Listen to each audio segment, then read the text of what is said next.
Seeker. Written by Suzana Thompson. Performed by Heather Firth. Chapter 33. I don't tell Silas about my skinny dipping adventure. It's something new and different that I've done in my life, and I like that it feels separate from everything else.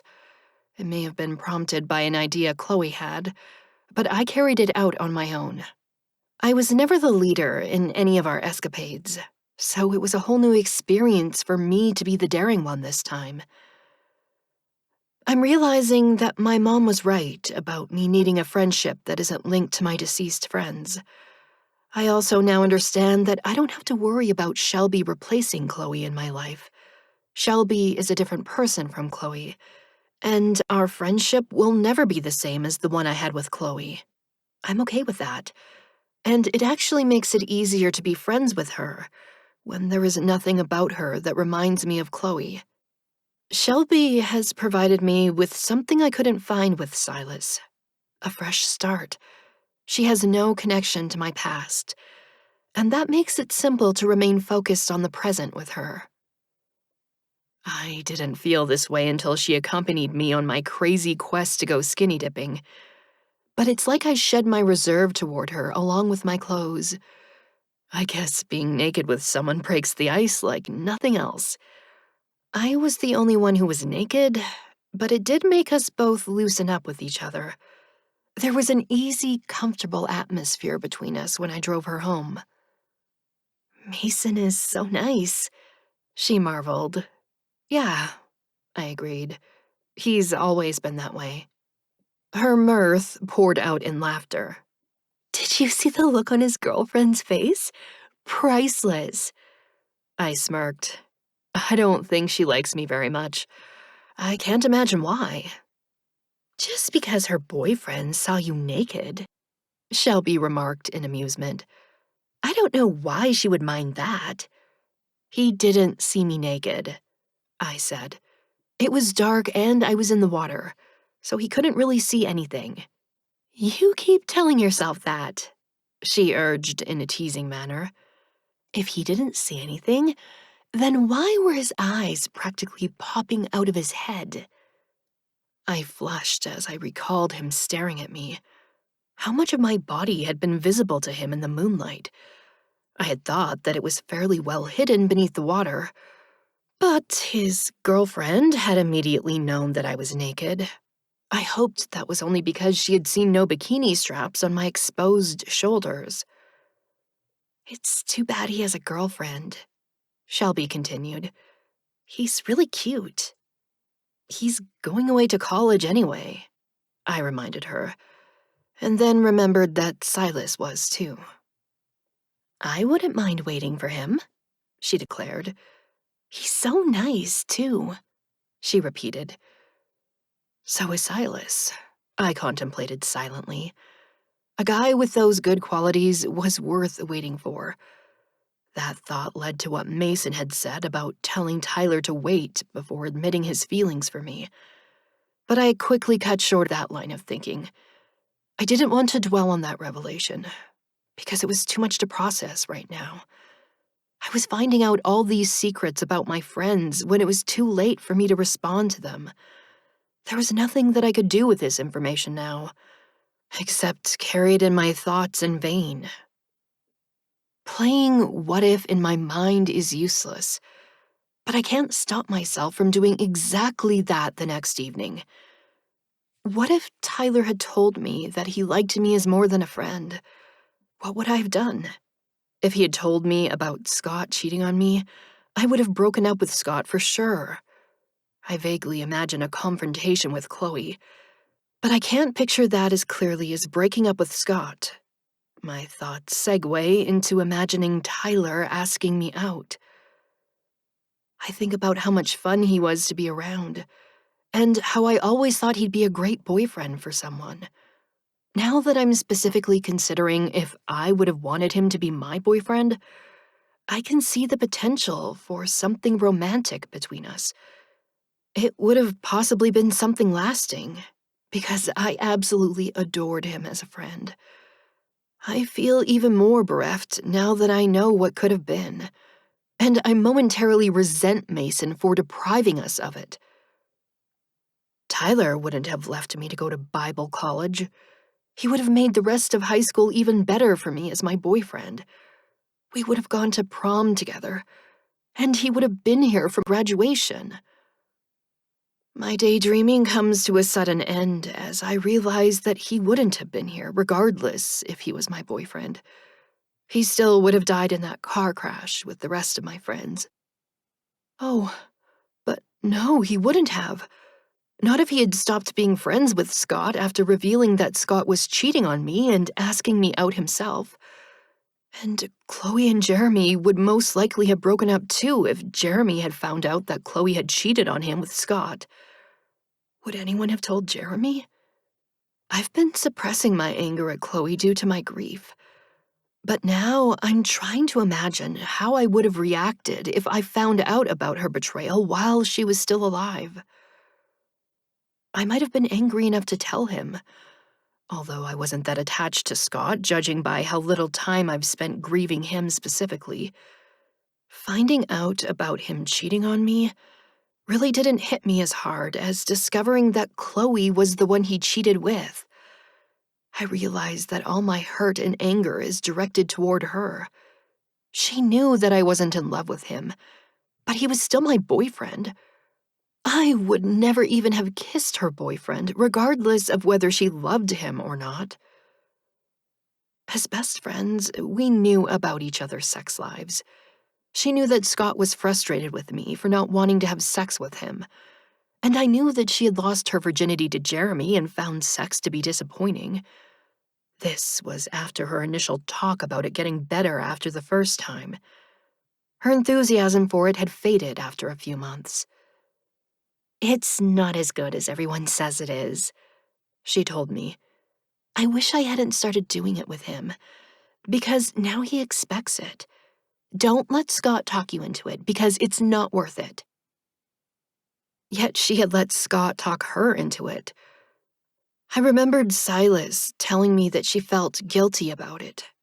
How had she let Scott seduce her, after claiming that she didn't even like sex with her boyfriend? Did she like it better with my boyfriend? All these questions are surfacing in my mind now. It's really hard to separate missing her from the rest of my feelings about this.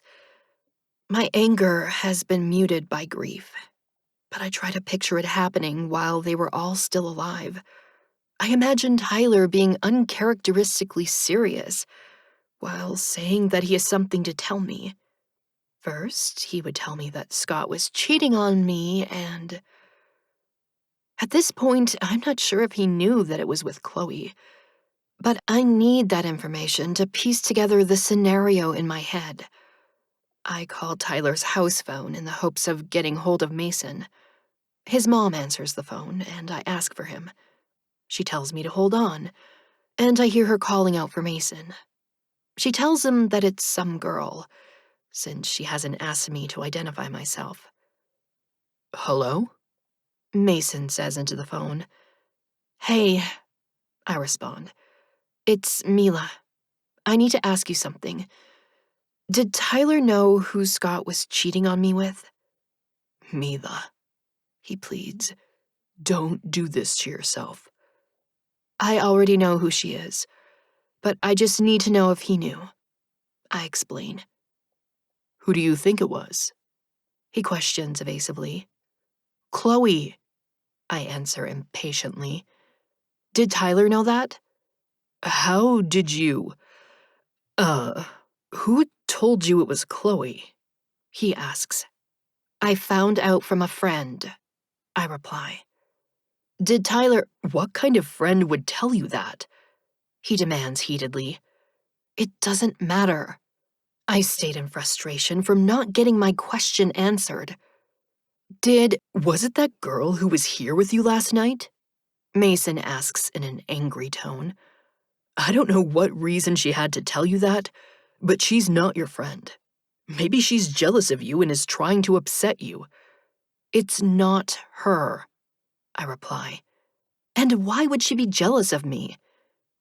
He clears his throat. Since you had the confidence to take your clothes off and she didn't, I think you know. His unexpected comment makes my face flame with embarrassment. It's only the distance provided by the phone that enables me to continue the conversation. Did you, see, I saw enough to know why she's jealous. He answers my incomplete question. The thought of Mason looking at me that way is too much to handle at the moment. Shelby called him cute, but that's not really the word to describe this older, soon-to-be-in-college guy. The word hot comes to mind, and this hot guy is talking about my naked body. My flustered mind desperately throws the focus onto Shelby, who would surely kill me if she could hear me. Shelby thinks you're cute. She says she would wait for you if you didn't have a girlfriend. Wait for me? He inquires. How would she wait for me, Mila? Why did that question sound so sexual? Geez, how did this conversation get so turned around? For you to get out of college. Or, for her to get out of high school, because she's still got 2 years of high school. Oh, he says. That's how she would wait.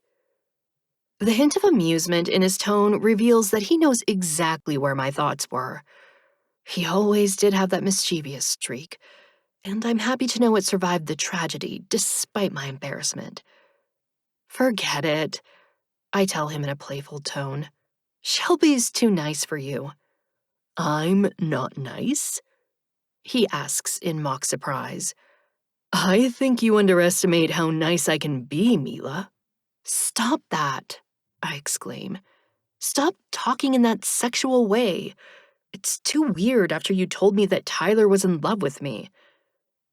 Yeah, he agrees, instantly sounding different, even in speaking that one word. Did he know about Chloe? I question insistently. Tell me first who told you. He demands with obstinate stubbornness. You don't know him, I reply. Just tell me if him? Mason interrupts, making me want to scream with how difficult he's being. A guy told you about them? Who is he? His name is Silas, I answer. Now, he cuts me off again. Who is he? My boyfriend, I state in annoyance. Now stop interrupting me and tell me if Tyler knew about Chloe and Scott. Your boyfriend, he repeats in derision. You're telling me that's how he got with you? That's fucked up, Mila. No, I deny. That's not how he got with me. I knew him way before that. But he waited until they died to tell you about them cheating on you. When you were the most vulnerable, he adds. Mason is in full Big Brother mode now, and I'm about to defend Silas when I realize that Mason isn't surprised about Chloe. You knew it was her, I state.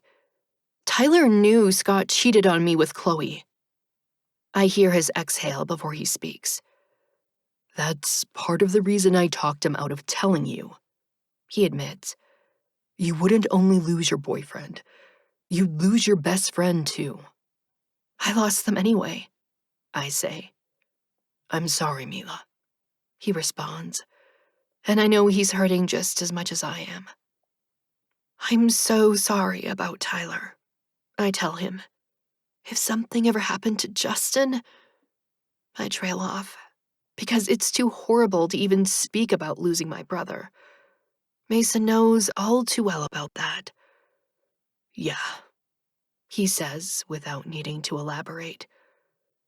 This guy, he begins after we both are silent for a moment. Your boyfriend. He's okay, I assure him as he's stringing together a way to phrase a question about Silas. It's not what you think. He wasn't using that to get with me.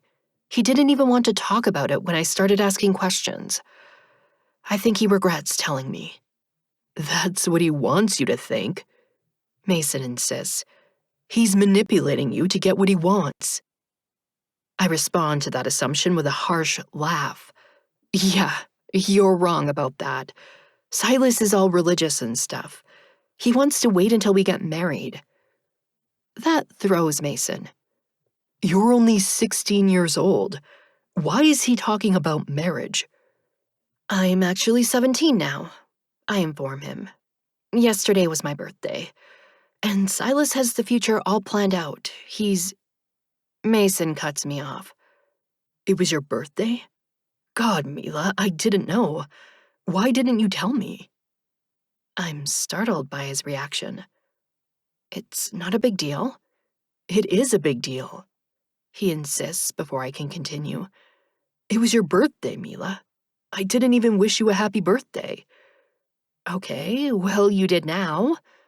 I placate him, still unsure why this is so important to him.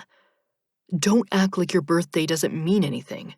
It's your birthday, another year. Okay, I agree before his words hit me full force. Oh my God, Tyler's birthday is next month. He used to joke that the whole country celebrates his birthday because it's on July 4th. Tyler will never turn 17 since his life ended at 16. That's why Mason is so fixated on my birthday, because Tyler will never have another one. We should do something, he suggests. It hurts me to refuse him. I won't be here. My parents are taking us to Florida. I'm sorry, Mason. It's okay, he says. Enjoy your vacation. Give me your number, I request in near desperation. I'll text you or something, okay? Yeah, he replies, and I know that day is weighing heavily on his mind. We exchange cell phone numbers and end the conversation. I've been distracted from my original reason for calling him, but my thoughts eventually return to contemplating how the past could have been different if Tyler had told me about Scott and Chloe. We would no longer have been such a tight-knit group. I would have broken up with Scott and possibly been dating Tyler, so Scott wouldn't have been friends with Tyler anymore. That would eliminate Scott from the canoe trip. My heart is starting to pound as I then think about the next person involved in the betrayal, because I suspect that I would have been angry enough at Chloe during that initial aftermath to actually retaliate against her by telling her boyfriend what she did. That would have broken them up, and they would not have gone on the canoe trip together. Tyler wouldn't have gone on the canoe trip by himself since I was too sick to go, so nobody would have gone, and the accident wouldn't have happened. The pain slams into me again as I think how their deaths could have been prevented if only Tyler would have chosen to tell me the secrets he knew. Everything would have turned out differently. My regret for everything that could have been is so strong that I can't contain it within myself. So I call the only person I can talk to about this. I'm coming over, I tell Silas.